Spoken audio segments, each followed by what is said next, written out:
8 نصايح عملية علشان تتعاملي مع الناس والحياة بشكل أسهل وأكتر قوة وثقة.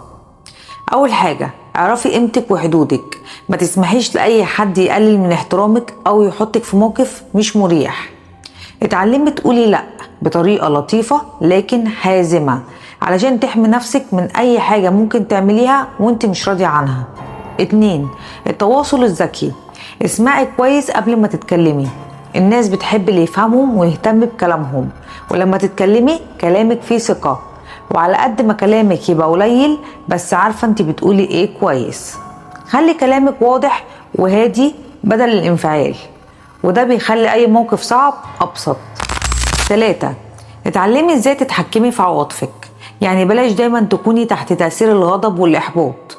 خدي نفس عميق قبل أي رد فعل، وحاولي تفكري في أفضل طريقة لحل المشكلة. 4. قربي من الناس الكويسة، الناس اللي بيحبوكي بصدق وبيدعموكي، وابعدي عن الناس السلبيين. الناس السلبية هترجعك لورا، هتنزلك لتحت مش هترفعك. 5. اهتمي بنفسك أولا. صحتك النفسية والجسدية أهم من رضا كل الناس. خصصي وقت لنفسك، سواء رياضة، قراءة أو حاجة انت بتحبيها. ده بيقويكي في مواجهة ضغوط الحياة. 6. صدقي إحساسك. غالبا إحساسك الداخلي بيعرف مين الشخص الجدير بالثقة ومين لأ. ما تتجاهليش إحساسك حتى لو كل حاجة قدامك بتقول العكس. الطيبة مش ضعف، دي قوة، بس استخدميها مع الناس اللي يستحقوها، وخليكي حازمة مع الناس اللي بتستغلك أو بتقل منك. 7. ما تتناقشيش مع اللي مش فاهم. في ناس مهما شرحتي مش بيفهموا علشان مش عايزين يفهموا أصلا. ساعتها الصمت انسحاب مش ضعف.